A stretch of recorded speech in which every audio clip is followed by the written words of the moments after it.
Hello everyone. आज 28 नवंबर 2025 है और डेली करंट अफेयर डिस्कशन में आप सभी का स्वागत है। आपको पता है कि डेली हम the Hindu, Indian express, PIB में जो भी न्यूज इवेंट्स आते हैं उनके एमसीक्यू फॉर्मेट में देखते हैं। एमसीक्यू फॉर्मेट में देने का पर्पज क्या है? पहला तो ये कि आप करंट अफेयर को प्रैक्टिस करो यूपीएससी एग्जाम पैटर्न में, जिससे जब एग्जाम आए आपके पास, एग्जाम में क्वेश्चन आए तो आप उसे आसानी से टैकल करो, थोड़ा सा हेल्प मिले आपको। दूसरा, सारे फैक्ट्स निकालना, क्योंकि एमसीक्यू बनाते टाइम बहुत सारे फैक्ट्स निकलते हैं और उन फैक्ट्स के बेसिस पर यूपीएससी भी स्टेटमेंट बनाएगा, तो पहले ही हम लोग देख लेते हैं। फिर पेयर्स वगैरह के फॉर्म में क्वेश्चन पूछना, क्योंकि यूपीएससी ने नए फॉर्म इंट्रोड्यूस किए हैं, तो पूरे यूपीएससी को फील देना करंट अफेयर क्वेश्चन में और बहुत सारा स्टैटिक का नॉलेज देना। तो ये हमारा पर्पज है। तो अगर आप पहली बार देख रहे हैं तो दो चार एमसीक्यू जरूर देखें, चैनल को सब्सक्राइब करें, बेल आइकॉन भी दबाएं और डेली 8:30-9 बजे के आसपास ये वीडियो अपलोड हो जाता है, शाम में दिन भर का सारा करंट अफेयर। चलिए शुरू करते हैं। पहला एमसीक्यू यहाँ पे किसके संबंध में है? अरुणाचलेश्वर मंदिर के बारे में। तो सबसे पहला यही लगता है कि भाई अरुणाचलेश्वर जो मंदिर है क्या अरुणाचल प्रदेश में है?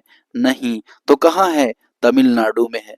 अब तमिलनाडु ये मंदिर है तो चर्चा में क्यों रहा? चर्चा में इसलिए रहा, गिव मी अ सेकंड। चर्चा में इसलिए रहा कि यहाँ पे क्या किया जा रहा है कि इसका जो एरिया है ना, या अगर हम बात करें क्या कि यहाँ पे जो इसका एरिया है उसका विस्तार करने के लिए, मतलब क्या कि तीर्थ यात्री बहुत सारे आते हैं तो जो अतिक्रमण है उसको हटाया जा रहा है, ये यहाँ पे प्रयास किया जा रहा है। तो ये हुआ अरुणाचलेश्वर मंदिर, ठीक। अब स्टेटमेंट क्या बन रहा है कि it is located in the base of Arunachal Tamil Nadu. तो अरुणाचल प्रदेश की जो तमिलनाडु रीजन है वहां पे इसको स्टेब्लिश किया गया है ये मंदिर, ठीक है। ये यहाँ पे पहला स्टेटमेंट है। दूसरा स्टेटमेंट है कि मंदिर का राजगोपुरम भारत में सबसे ऊंचे मंदिरों में से एक है। तो जो मंदिर का गोपुरम होता है वो सबसे ऊंचे मंदिर में से, गोपुरम आपको पता है गेट के अंदर जाते ही इस तरह जो साउथ के मंदिर है, इस तरह का जो स्ट्रक्चर आपको देखने को मिलता है ए शेप में, वो इसका सबसे बड़ा है, यहाँ पे कहा जा रहा है। तीसरा स्टेटमेंट है क्या कि the present temple structure was completely built during the Vijayanagar period. तो विजयनगर पीरियड में इस टेम्पल को बनवाया गया था, ये यहाँ पे कहा जा रहा है। इन तीनों में से कौन सा स्टेटमेंट करेक्ट है ये आपको बताना है। अब जो तीसरा स्टेटमेंट है जिसमें ये कहा जा रहा है कि इसे विजयनगर के दौरान बनाया गया था, ये क्या करेक्ट है? नहीं नहीं, ये इनकरेक्ट है। ये इनकरेक्ट क्यों है? कि इसको चोला डायनेस्टी के टाइम पे बनाया गया था, ठीक है। चोला डायनेस्टी, तो ये स्टेटमेंट यहाँ पे हट जाता है। सही आंसर कौन सा हो जाता है? 1 और 2, ये दोनों स्टेटमेंट यहाँ पे करेक्ट है। अब अगर हम बात करें पहला स्टेटमेंट, ये भी एकदम करेक्ट है ना, सीधी सी बात है। दूसरा भी 217 फीट ऊंचा इसका राजगोपुरम है, इस वजह से भी कहीं ना कहीं चर्चा में रहता है। अब चोल डायनेस्टी यहाँ पे न्यूज में आ जाती है, तो चोल डायनेस्टी के बारे में थोड़ा सा फैक्ट जान लेते हैं। देखिए, चोल को वंश की स्थापना किसने की थी? तो विजयालय ने चोल वंश की स्थापना की थी, ठीक। और आगे चल के बहुत बड़ा ये वंश बनता है, 4th सेंचुरी बीसी के आसपास को स्टैब्लिश किया गया था। प्रारंभ में अगर हम देखें तो इसकी कैपिटल हुआ करती थी उरैयूर करके स्थान, इसकी कैपिटल हुआ करती थी। बाद में तंजावुर या गंगईकोंड चोलपुरम इसकी कैपिटल होती है। दो इंपॉर्टेंट प्रोमिनेंट रूलर्स में आते हैं। पहला है राजराज चोल। राजराज चोल क्यों? कि राजराज चोल ने अगर हम बात करें तो लगभग अगर आप देखेंगे तो चोल साम्राज्य का बहुत ज्यादा विस्तार किया और इसने एक बहुत इंपॉर्टेंट मंदिर बना जिसे कहा जाता है बृहदेश्वर मंदिर या राजराजेश्वर मंदिर भी इसको कहा जाता है। इसका टाइम पीरियड 985 से 1014 का टाइम रहता है और लगभग बंगाली खाड़ी के रीजन में कब्जा करना हो चाहे अगर आप देखें तो इस तरह से इसका जो नेवल जो पावर थी बहुत बड़ी थी। इसके बाद इसका बेटा आता है राजेंद्र चोल। राजेंद्र चोल इससे भी बड़ा एक लीडर बन के सामने आता है और 1014 से 1014 से 1044 तक क्या करते हैं? रूल करता है। और ये साउथ ईस्ट में अगर आप देखें या साउथ एशिया में देखें तो श्रीलंका वाला रीजन हो या साउथ ईस्ट एशिया हो, वहां पर अभियान चलाता है, इंडोनेशिया तक अभियान चलाता है। तो पूरी बंगाल की खाड़ी को ये क्या कर देता है? चोल लेक में कन्वर्ट कर देता है। इतना बड़ा एक रूलर था। फिर चोल डायनेस्टी में अगर आप देखें उत्तर मेरूर अभिलेख मिलता है। उत्तर मेरूर अभिलेख इसलिए मिलता है कि ग्राम प्रशासन के बेहतर जो विश्लेषण है आपको उत्तर मेरूर अभिलेख मिले, जहां सभा उर जैसे स्थान का भी वर्णन मिलता है। तो ये चीज आप यहाँ पे याद रखेंगे, ठीक। तो कुछ ये टेम्पल से फिर आप नटराज के टेम्पल नटराज का जो स्टैचू देखते हैं या मूर्ति देखते हैं वो भी इसी वंश की मानी जाती है। ये सारी फैक्ट्स हमने यहाँ पर देखे, ठीक है। आगे बढ़ते हैं, नेक्स्ट क्वेश्चन की तरफ बढ़ते हैं। जो नेक्स्ट क्वेश्चन है किसके संबंध में है? नेक्स्ट क्वेश्चन विटामिन 12 के संबंध में है। विटामिन 12 के संबंध में क्या क्वेश्चन है? अभी क्या चर्चा में था कि विटामिन 12 की कमी से हाइपरटेंशन जैसे डिसीजेज हो जाते हैं, ये सारी। तो विटामिन 12 यहाँ पे, सॉरी 10 नहीं, विटामिन 12 यहाँ पे चर्चा में आ गया। अब आखिर विटामिन होता है क्या है? तो आपको अगर पता हो या नहीं पता हो मैं बता देता हूँ। विटामिन इस तरह एक तरह के बायोटिक कंपोनेंट्स होते हैं या जैविक यौगिक होते हैं जिनका शरीर में जो जनरल वर्क होता है, शरीर का डेवलपमेंट है, ग्रोथ है या अगर हम बात करते हैं कि जैसे कोई रोग होता है तो जो एंटीऑक्सीडेंट जो फीचर्स होते हैं या मेटाबॉलिज्म होता है, चयापचय की जो क्रिया होती है उसके लिए आवश्यक होते हैं। शरीर कभी ना स्वयं से विटामिन नहीं बनाता, तो क्या करता है, भोजन से या अन्य चीजों से विटामिन की प्राप्ति करता है। अब विटामिन तो पहले भी शरीर में हुआ करता था, ऐसे कहा जाता है। खोज किसने की, तो पहली बार इस शब्द को किसने बताया कि ये चीज होती है, तो फुंक नामक जो वैज्ञानिक थे, जिनको कहा जाता है कैसिमरी फुंक, और लगभग 1912 की बात है, उन्होंने विटामिन की सबसे पहले खोज की थी। अब विटामिन की जब उन्होंने खोज की, उसके बाद उन्होंने कई टाइप्स भी बताए, जैसे मेनली दो टाइप के विटामिन उन्होंने बताया। पहला विटामिन था जो फैट में डिजोल्व हो जाता था, फैट सॉरी सोल्यूबल विटामिन थे, मतलब क्या, वसा में जो घुल जाते थे, ठीक है। और दूसरे थे जो जल में घुल जाते थे, जल में, वाटर में सोल्यूबल थे। तो जल में जो विटामिन थे जो घुलते थे, उनमें से कौन से, विटामिन B1 है, विटामिन B2 है, विटामिन B3 है, ठीक है। इसके अलावा विटामिन B5 है, B6 है, B7 है, B9, B12, ये सब जल में घुल जाते थे। फिर दूसरा अगर हम बात करें फैट में, तो ये इंपॉर्टेंट ऐसे आप जाते A D E K, vitamin A, vitamin D, vitamin E और विटामिन के, ये जो विटामिन है ये क्या करते हैं, फैट में सोल्यूबल, वसा में घुल जाते हैं। अब विटामिन ए जो होता है इंपॉर्टेंट, इसको साइंटिफिकली रेटिनॉल कहा जाता है, और इसकी आंख की जो रोशनी होती है या रतौंधी रोग रेटिनॉल की वजह से होता है इसका। अगर हम देखें तो गाजर वगैरह जब आप खाते हैं, पालक खाते हैं, दूध या अंडा मछली जो भी आप लेते हैं, इससे विटामिन ए या रेटिनॉल की जो कमी वो पूरी होती है। फिर विटामिन डी चर्चा, विटामिन B12 चर्चा में था, डी भी चर्चा में था। डी विटामिन का साइंटिफिक नेम होता है कैल्सीफेरॉल, और हड्डियां वगैरह जो मजबूत होती है, कहते हैं ना सूर्य का प्रकाश हो तो विटामिन डी प्राप्त होगा, तो विटामिन डी से कैल्सीफेरॉल बॉडी में बनता है। फिर विटामिन ई की बात करें तो ई को साइंटिफिक नेम होता है टोकोफेरॉल, जैसे इसका होता है कैल्सीफेरॉल, इसका होता है टोकोफेरॉल। तो ये है कि, अगर मुझे नहीं आइडिया है तो ई का ये टोकोफेरॉल होता है। और जो अगर हम बात करें तो त्वचा, स्किन, एंटीऑक्सीडेंट जो फीचर इसमें होते हैं। अब विटामिन के लिए क्या इंपॉर्टेंट फैक्टर है, विटामिन के की अगर कमी होती है ना, तो रक्त का थक्का बनना बंद हो जाता है, ब्लड क्लॉटिंग होनी कम हो जाती है। ये विटामिन के बारे में हमें जानना था। अब ये तो बात हो गई, लेकिन कुछ जो विटामिन जो जल में घुलनशील होते हैं, जो अगर हम बात करें वाटर में होते हैं, उनमें भी कुछ इंपॉर्टेंट हो जाते हैं। जैसे इनका साइंटिफिक नेम का ही पूछा जा सकता है, जैसे B1 का साइंटिफिक नेम होता है थायमिन होता है, और जो हमारा नर्वस सिस्टम होता है इसके लिए बहुत इंपॉर्टेंट होता है। अगर हम देखेंगे तो कभी कभी पेयर्स में बनाने के लिए स्टेटमेंट यूपीएससी में नहीं पूछा तो पीसीएस में पूछा जाता है। जैसे विटामिन B2 है तो राइबोफ्लोबिन उसका साइंटिफिक नेम होता है। आई थिंक विटामिन B6 का पायरोडॉक्सिन करके कुछ होता है। विटामिन B12 और B9 इंपॉर्टेंट है, तो B9 का फोलिक एसिड होता है, और B12 का कोबालामिन करके होता है, तो ये इंपॉर्टेंट है। विटामिन सी का साइंटिफिक स्कारबिक एसिड होता है, ये भी इंपॉर्टेंट, आप यहाँ पे याद रखिएगा। तो रत्नौंधी हो गया, B1 से बेरी बेरी हो गया, फिर B12 से एनीमिया जैसे रोग होते हैं विटामिन में। चलिए, सारे फैक्ट्स हमने विटामिन के बारे में देख लिए। It is naturally present in the both plant and animal food, ये प्रकृति तो पौधों में, पशु दोनों में पाया जाता है, एकदम करेक्ट है। दूसरा, it is essential for the production of DNA and red blood cells, DNA और लाल रक्त की गुणिकाओं के निर्माण के लिए आवश्यक होता है। तीसरा, human body store vitamin B12 mainly in the liver, तो ह्यूमन बॉडी क्या करती है, विटामिन 12 को लीवर पर संग्रहित करती है, यहाँ पे पूछा जा रहा है। तो अगर हम बात करें स्टेटमेंट के संबंध में विटामिन B12 के, तो विटामिन जो B12 होता है ना, वो जल में तो घुल जाता है, कोवलमिन करके इसका साइंटिफिक नेम होता है। अगर हम बात करें तो विटामिन जो शरीर होता है हमारा ना, कभी भी विटामिन B12 का डायरेक्टली वो प्रोडक्शन नहीं करता। तो क्या होता है इससे, तो अगर हम देखेंगे तो ये अगर जो भी हम खाते हैं, मांस, मछली, मुर्गी, अंडा, दूध, ये सब, इससे क्या होता है, विटामिन B12 प्राप्त होते हैं, और लीवर में रहता है, और 2 से 5 वर्ष तक स्टोर रहता है। हालांकि अगर हम बात करें तो इसे बाहर भी शरीर निकाल सकता है, लेकिन 2 से 5 वर्ष तक की स्टोर रखने की कैपेसिटी होती है। तो विटामिन B12 इस तरह से शरीर के लिए फायदेमंद भी होता है, और कमी होगी तो एनीमिया जैसे रोग भी हो जाते हैं। तो ये चीज आपको यहाँ पे याद रखनी है। अगर हम बात करें इसका सही आंसर क्या होगा, तो सही आंसर होगा B23।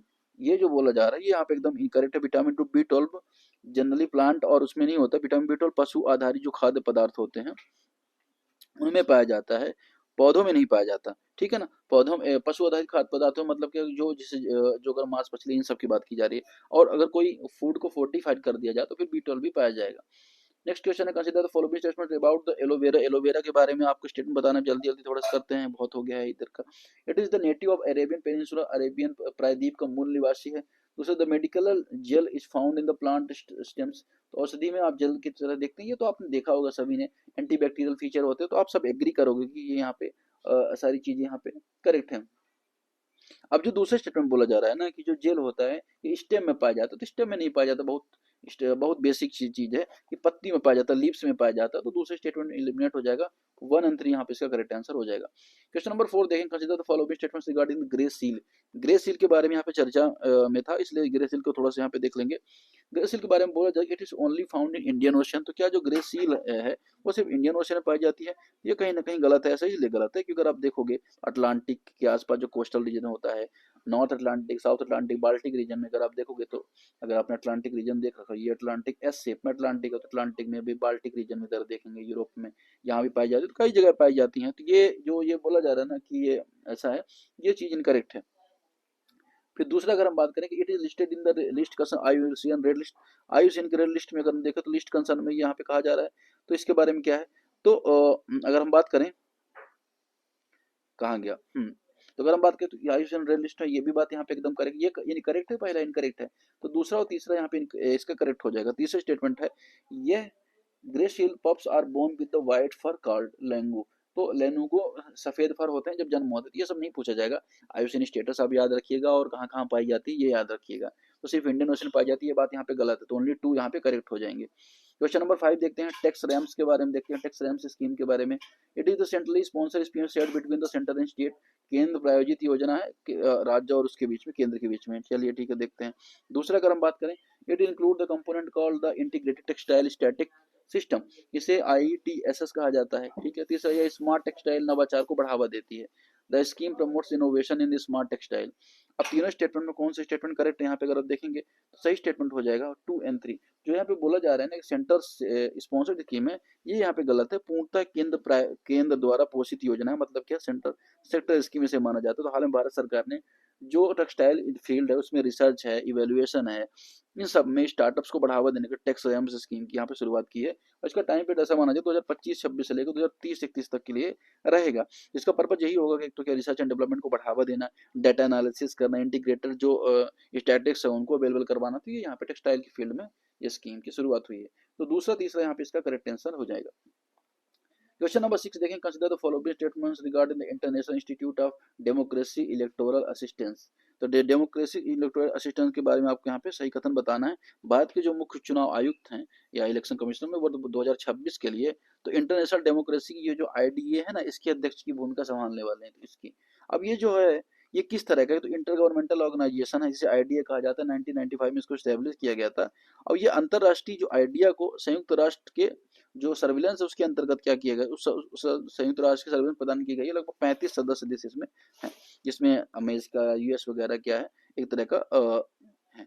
अब भारत भी अगर आप देखें तो फाउंडिंग मेंबर है इसका, तो ये भी आप यहाँ पे याद रखिएगा। तो भारत फाउंडिंग मेंबर है। पर्पज क्या है इसका, देखिए प्रत्येक वर्ष इसकी मीटिंग होती है, तो पर्पज इसका क्या है कि जो चुनावी प्रोसेस बेहतर होते हैं, संविधान निर्माण हो, है ना, ये सारी चीजें इसका पर्पज है।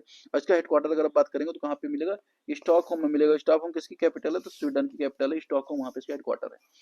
It is an intergovernmental organisation established in 1995। अंतरराष्ट्रीय संगठन इसको 1995 में एस्टैब्लिश किया गया था, that is right. India founding member of IDA, ये भी बात यहाँ पे करेक्ट है। इसका हेडक्वार्टर जिनेवा में, ये इनकरेक्ट है, स्टॉकहोम में है। तो पहला दूसरा यहाँ पे करेक्ट हो गए। क्वेश्चन नंबर 7 देखेंगे जल्दी से। क्वेश्चन नंबर 7 किसके बारे में है, consider the following statements regarding the Sirpur archaeological site. Sirpur archaeological site के बारे में है कि यहाँ पे जो छत्तीसगढ़ की 5वीं सदी में जो ये बनी थी सिरपुर आर्कियोलॉजिकल साइट, उसे यूनेस्को को टैग देने की तैयारी यहाँ पे की जा रही है। जो कहाँ पे है, तो छत्तीसगढ़ में महासमुंद जिले में स्थित है, ठीक है। तो महासमुंद जिले में है, ठीक। अब इसको खोजा तो सबसे पहले 1882 में अलेक्जेंडर कनिंघम, जिन्हें भारतीय पुरातत्व का जनक या फादर ऑफ इंडियन आर्कियोलॉजी कहा जाता है, कनिंघम, उन्होंने खोला था। और इन्होंने ही हड़प्पाई टीले की भी खोज की थी, चार्ल्स मिशन, और फिर बाद में कनिंघम ने इसको इसमें योगदान दिया था। तो सिरपुर में अगर आप देखें पाया गया लगभग 22 से ज्यादा शिव मंदिर थे, 5 विष्णु मंदिर थे, बौद्ध विहार थे। तो तीनों तरह के स्थल यहाँ पे मिले गए। तो कभी ऐसा UPSC पूछता है कि यह स्थल किससे संबंधित है, तो ये चीज यहाँ पे आपको याद रखनी है, ठीक है। तो ये चीज आपको यहाँ पे याद रखनी है, ठीक। अब अगर हम देखेंगे, अब हम देखेंगे कि ये दक्षिण कौशल की प्राचीन राजधानी है, ठीक। ये बोला जा रहा है। तीसरा statement, the site has only Buddhist monument, यहाँ पे बुद्ध स्मारक। देखिए इसी तरह UPSC फंसाता है, बुद्धिस्ट नहीं, आपको तीनों धर्म के मिल गए, वैष्णव, शैव, बुद्धिज्म, तीनों धर्म के मिल गए। हालांकि जैन यहाँ पे है या नहीं है, थोड़ा सा है, लेकिन हाँ जैन भी है। आई थिंक मैंने देखा कि 5 विष्णु मंदिर थे, 10 बौद्ध, जैन मंदिर, 22 शिव मंदिर, तो बहुत सारे सब टाइप की साइट यहाँ पे है। तो एकदम यहाँ पे याद रखिए, इस पे क्वेश्चन UPSC बना सकता है। तो ओनली 2 स्टेटमेंट यहाँ पे करेक्ट हो जाएगा। चलिए क्वेश्चन देखते हैं, with the reference of the Italian hydro electric project consider the following statements. यहाँ पे इटालियन हाइड्रो इलेक्ट्रिक प्रोजेक्ट के बारे में आपको बताना है। It is located in Arunachal Pradesh, Arunachal Pradesh में स्थित है। इसे यहाँ पे NHPC लिमिटेड द्वारा कार्यान्वित किया जा रहा है। और यह परियोजना द्री और तालो रिवर पर है, तालो नदियों पर प्रस्तावित है। तो इन तीनों के बारे में यहाँ पे पूछा जा रहा है। तो यहाँ पे अगर आप देखोगे तो अरुणाचल प्रदेश की परियोजना है ना।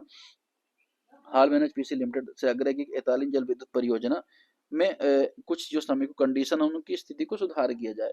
तो यहाँ पे चलिए फैक्ट्स यहाँ पे बन रहे हैं जो स्टेटमेंट में, कुछ ज्यादा इंपॉर्टेंट नहीं है, बस परियोजना कहाँ है बस इतना याद रखो आप, बाकी इसके तीनों ही स्टेटमेंट यहाँ पे करेक्ट है, ठीक है। क्वेश्चन नंबर 9 देखते हैं, consider the following statements regarding Vikram 1 rocket. तो यह भारत का पहला निजी क्षेत्र का ऑर्बिटल क्लास का रॉकेट है। India's first private orbital class rocket. The rocket use only for liquid fuel in all stages.